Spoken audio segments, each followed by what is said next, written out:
this episode. This episode is, I feel like in this episode we're getting down to how I first conceived of this channel. My initial idea was to do something, well, the Just Show Up show, which is that each video would not be planned. So I would just, you know, kind of show up and sit with my thoughts and muse on whatever would kind of come about in that week, so that I don't put pressure on myself to create masterpieces week after week and not get in my head, because that's usually kind of how things fail, right? Like I put too much pressure on myself to produce excellence, and then I just stopped doing things. So the idea of this channel was to kind of allow myself a platform where I can just freely fail, or have the possibility of just failing. So I just show up and then whatever happens, happens. And today is the first episode of me actually doing something like that, because I feel like the other two episodes were me planning things. I mean, I didn't have a script, I didn't read anything, but it was still somewhat planned in my head. Like I kind of know the story, I know what I'm gonna say.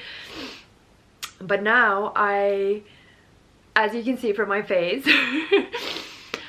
I just had a massive meltdown. And I mean, I don't feel like I'm at a place just yet. Eventually I might get there where I'm ready to put my meltdowns out on the internet, but I am not there yet because it is a mess. Wow, when I have my meltdowns, like, they are ridiculous. Like, I mean, I can be perfectly functional for a really, really long time and everything is great, and like, yes, I'm this, you know, like cured person, and like I've done. And I think also the other thing that I was thinking about is that because yesterday I was talking to one of our beloved subscribers, of which there are very few, but those who are watching, those of you who are watching, you're very dear to my heart, and you know that. She was saying that we were kind of getting into a conversation about what I could go over next, and I've been having this idea in my mind for a long time that I want to talk about all of the different things in my healing journey, like what helped me, what didn't help. But then I just, in the midst of my meltdown this morning, I just had a realization that that I don't think this will ever change. And recently, I think about a good 2-3 weeks ago, roughly, no, maybe more, yeah, probably 3 weeks ago, I first found out about the term HSP, and I cannot believe that I've been reading for all of these years. Like, I'm an avid reader and I've not come across this term. Like, it just drives me crazy. And then yesterday I ended up Googling. So the book says, so it stands for highly sensitive person, which my test results are 90%. And when I saw that, I was like, oh fuck. This makes a lot of sense. And then I started reading the book, and I started, God, my nose is so clogged up from the crying. And I started watching videos, and it was just like knife to my heart. Like, it was so hard to hear the truth about my life and just be like, oh shit, like I thought that I was flawed, and I thought that, you know, like the way that I was reacting to everything was because I was traumatized. So if I just cure my trauma, I will be fine forever, and like nothing will ever hurt. And sometimes I joke that it's like I thought I was gonna turn into a rock. And like I would just never feel negative emotions ever again. And now I realized that if all of this is true, then all of my sensitivities are still always going to be there. Oh my god. And I'm trying to get into it, and everybody's saying, and the book is saying it, and everybody that I'm talking to about it is saying like it's a superpower, like you just have to kind of reframe the way that you think about it.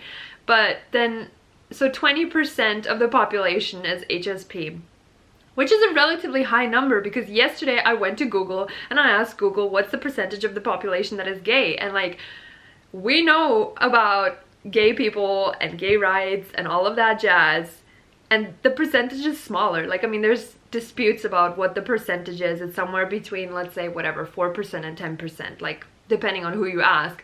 But that's still like at least 10% less than there is HSPs, and nobody even knows about it. Like, nobody even knows about it. And there's no, like, if you are an HSP, the world is just constantly telling you not to be so sensitive and not to be so dramatic, and like, why are you overthinking everything? And like, everything is fine, but you're just always alarmed. And I feel like in my case, 2 years ago, I got into this book called Attached, and I got obsessed with attachment styles because I thought like, okay, fantastic. This is gonna explain everything. This is going to explain my failed relationship with my ex and what went wrong. And now I'm in my second proper relationship. So my first relationship, I didn't live with my boyfriend, and that was all easy. My second relationship, where I got married, we lived together for 8 years, and that was not easy. And now I'm in my third relationship, which I thought was bulletproof. Like, I thought this is going to be like one big long pajama party if we live together. And it's, again, like, not easy. And I think that's what just made me melt down, because I realized like, whoa, like in my marriage, within the first year already, I got this thought where I was like, I really want to live alone. Like, just that constant. And it really, like, now I realize it really is not about the person. Like, my boyfriend now is an angel. It's like, there's nothing wrong about him. He's the most pleasant person on planet Earth. Like, he is incredible. He's incredible. There's nothing annoying about him. And I still feel like all of it is just too much. Like, I feel like I just feel this like, like urge for space and silence. Like, my big thing as an HSP, and I'm like really starting to own it now. Like, I kind of don't like, like, you know, I feel like sometimes when we get into these kind of diagnosis terms, it's almost like taking a post-it and just like sticking it on yourself, like, I'm secure attachment, I'm a HSP, I'm like this, I'm like that, and just, it's kind of stupid, right? Because you're, and I have been also addicted to all of these personality quizzes, you know, Myers-Briggs, like, whatever quiz exists, I will end up doing it, because I always want to learn more about myself and, you know, figure out who am I, and like, how am I supposed to navigate this world, like, and it's always been a struggle for me. It's been a struggle for me like my whole life. And I feel like now, after, you know, turning to everything like Zen Buddhism, like, okay, if I just get enlightened, everything will be smooth, like, I will be fine. And then like, okay, fine, like, that's not the way. So then maybe like I need to go on a healing journey. I need to go to Peru and do ayahuasca. And once I'm healed, like, once all of my trauma wounds are healed, then I'm safe, and I will just be this like happy fairy going through the world. And generally, I would say I really am that happy fairy nowadays. Like, I have, you know, done so much inner work in so many different ways, and including like the artist's way and the Silva mind control, like, you name it, I've done it. And I feel like obviously all of these tools are extremely helpful. But the thing is, like, you still have to live with yourself at the end of the day, and it's also like, you know, you don't want to become like this almost like robotic system where something goes wrong and it's like, toolkit, like, what do I do to fix this? Like, you still want to just live and feel like a normal person. But it's sometimes really hard when just like tiny things, like, yeah, like that fucking sensitivity, it's like tiny little things just like annoy and build up. Like for me, especially like sounds. I don't have, yeah, so that's the other funny thing that I discovered in my previous relationship. Like we would be talking about like noises that are annoying to us, and my ex, he would be like very annoyed by traffic noise, and I found traffic noise not to be a problem. Like it's just like a kind of humming sound which doesn't like doesn't stimulate my brain. But then when it's human sounds, oh my god. Like, and I also noticed in my last job as a flight attendant, we would all live together, it like as flatmates, so there would be 2 to 3. I was always blessed, thank you God, that I only had like one other flatmate, so there was only 2 of us. But even that, like, I just I am most happy when when there's silence in the house. Like I remember, like now that, you know, I'm living with my boyfriend, I just sometimes I think back and I like crave for those moments. And I have so much alone time in this house as well, but like for some reason it's just not even enough. Like I just crave that kind of prolonged silence and like peaceful time. Like I don't know, and it's an exhausting life, because if you are an HSP, like I feel like, and that's sometimes I feel like that is so ridiculous. And before I found out about this term, I thought like, it is so ridiculous that I have to spend so much of my life in self-care and healing. Like I would spend like half of my time resting because like everything just feels like it's too much. Like I need to kind of have a very like monk-like lifestyle. And I noticed like, I mean, but when I was back in Dubai, I would take a bath like every day. Like I lived in my bath.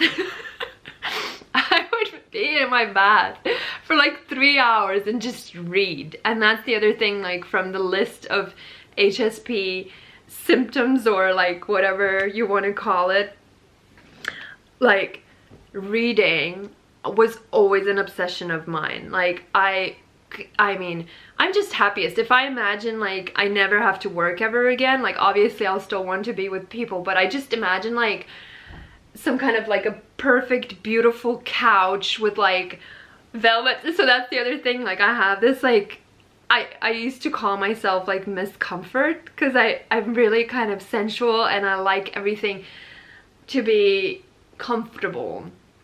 And then I have this other thing, like obsession with colors, and like it's just too funny sometimes. It's just too funny.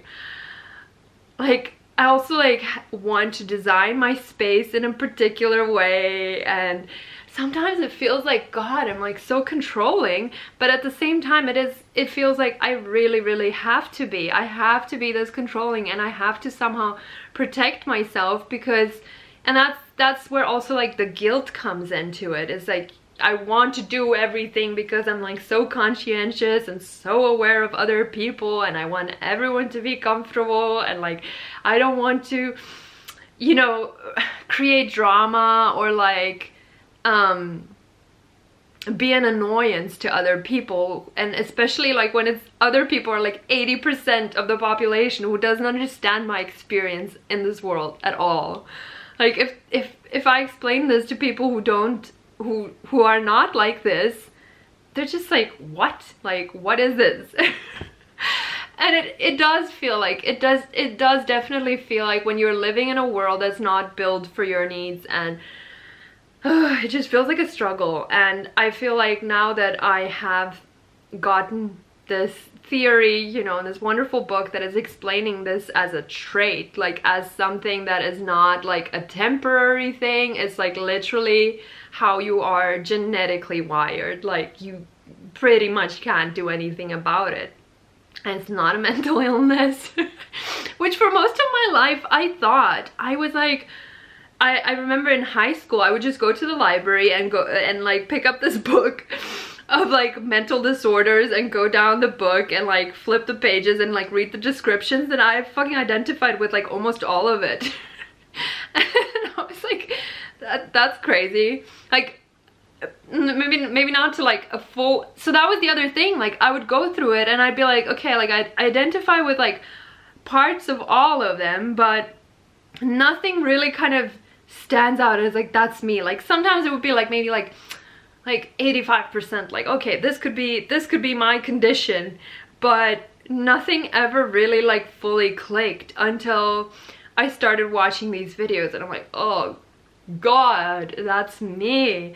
And the other thing is also that I remember my mom, she's always telling me like that I was different since the moment I was born. So that's the other thing that the book is talking about, is like, how were you as a baby? Like, were you already sensitive to your environment? Like, were you already like needing kind of like different kind of care? And yeah, so it's pretty crazy. And then the other thing about it is that if you are an HSP, traumatic events end up affecting you even more than other people. And that's why I think like when I compared to my brother, like we kind of went through the same thing, but I feel like he didn't get as badly affected as I did. And I think that's because he's most likely not an HSP. So that's today's video, I think. Yeah, I just kind of, I don't know, I just felt like, you know what, it's a good idea to come on and show that I still go through the motions. And especially, oh yeah, so the other part of this story is that recently I was getting coached. So I also get coached. Besides the fact that I'm a coach, I get coached a lot. And I was getting coached around my behavior when I'm on my period. So that's the other thing. I think like being an HSP as a man, I don't think it's easy. I don't think it's easy because the world, you know, tells men they're not supposed to be sensitive. So I'm pretty sure it's very hard. But as a man, you don't get your period. And for me, oh my god, my mood swings when I get my period are just so next level. Like everything, and this has been like this since ever. Like I don't have painful periods, but I definitely have, my perception of everything changes to like everything is doomed. It goes really, really bad. Like, yeah, it's pretty bad. So I was getting coached on this, and then the question that I got asked by my coach was, what purpose is this behavior serving? Like you being this way when you're on your period, is that serving you in any way? And my first instinctive reaction was like, yes, it actually is. It is serving a purpose, because I think that when I'm not on my period, when my hormones don't take over, I'm always controlling this sensitive side of myself, you know, like I don't feel like I'm actively suppressing it, but at the same time I do feel like I'm normal. Like I'll just not make drama, and I'll let everything slide, and you know, be agreeable, and like not talk too much about what makes me uncomfortable, and just kind of unless it's really bad. And that's what I feel like sometimes for me, things like I'll just kind of put it under the rug for as long as I can, and then when my period comes, like poof, everything explodes into the air, and then it's like everything is bad, everything is horrible. And then it's just like a downward spiral. But it's really comical. It's so fucking hilarious. Like, I'll be like crying and like trying to solve problems and trying to figure out what's wrong and like how to fix it. And then after a while, I'll just freaking calm down. And while I'm in it, it can feel like the end of the world. and I don't know. I feel like sometimes I think it is a really, really good way to let everything out. I think like that's why God has blessed me with crazy periods like that and crazy mood swings like that. It's just to kind of, yeah, sometimes I feel like, and that's the other question, it's like, who is the real me, right? Is the real me like the kind of under control me, or is the real me the really kind of like volcano erupting me? And I feel like whenever my period is coming, I get connected to like a sense of like realness, like this is how I really feel, and this is what's actually problematic, and like we need to look out for this. And yeah, I think it's kind of a good thing because, and that's also the other thing about periods, right? You just get connected, like every month of your life you get connected to life and death, and then parts of you are dying and you didn't get pregnant this month. And obviously the older you get, the I don't know, I hope it doesn't get worse the older I get, but there's definitely one of my friends, she described it as your body is crying. Your body is crying because you didn't get pregnant. And after she said it that way, I was like, shit, that makes a lot of sense, because it just is that way. It's like, yeah, it is sad, because even though I really don't want to get pregnant, I don't want to have kids, but from a biological, logical point of view, it does really make sense that that's what's happening in the body. But at the same time, I think as women, we're very, very blessed to be confronted with death, because death is the opposite of life. So if you're kind of faced with that every month, then you can also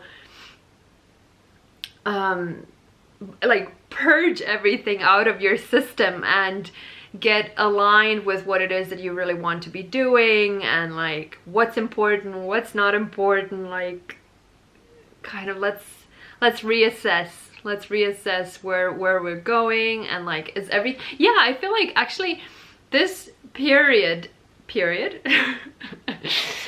and in the month cycle is just, it's like a time where you kind of take inventory and you're like looking at your life. Like that's always been my experience. I would always look at my life and I'd be like, oh my god, like it's not there yet, it's not happening yet, like what the fuck is this, like I need to be somewhere further, and like where am I going, and what do I want to do, and like what's important. And I feel like after that I kind of get aligned again, and that's kind of actually a good thing, because every month you're purging whatever is unnecessary from your system. It's like a big clean out of your life, actually, as your body is purging whatever attempts. And it's also like, yeah, it's also creative, right? Like your body attempted to create life this month and it didn't work out, so it's just like, okay, we tried, and then like flush it out of the system. And then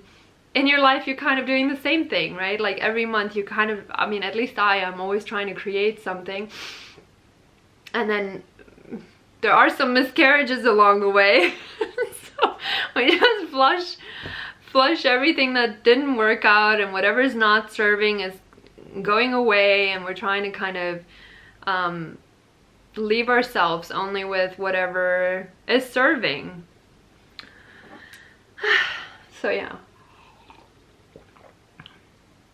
So cheers to me and being an HSP. Okay, I think, oh my god, I'm like so greasy.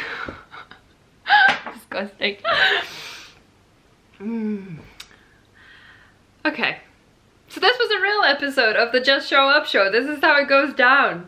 I hope this was fun. I hope this was fun, and I hope that I hope this was fun. Yeah, you see, like, now I'm getting carried off. Now I'm getting like carried off. I think I got to the end of what I want to say, and not every video has to be 45 minutes long. So I think that's it for this week, and I shall see you again next week. As for what's about to be coming on this channel, I don't think it's gonna be like this every time, because there are some kind of more specific things that I want to be sharing about the tools that I've used for my healing, like different experiences. I want to kind of do more story times about that, but every once in a while we'll have an improvisational video like this. So I hope you're well, and if you would like to coach with a person like this who goes through the struggles herself but comes out on the other end every time clearly successful, click the link below that leads you to my website. You can contact me from there, or you can comment on this video, and I wish you a wonderful day, and I'll see you again soon. Bye.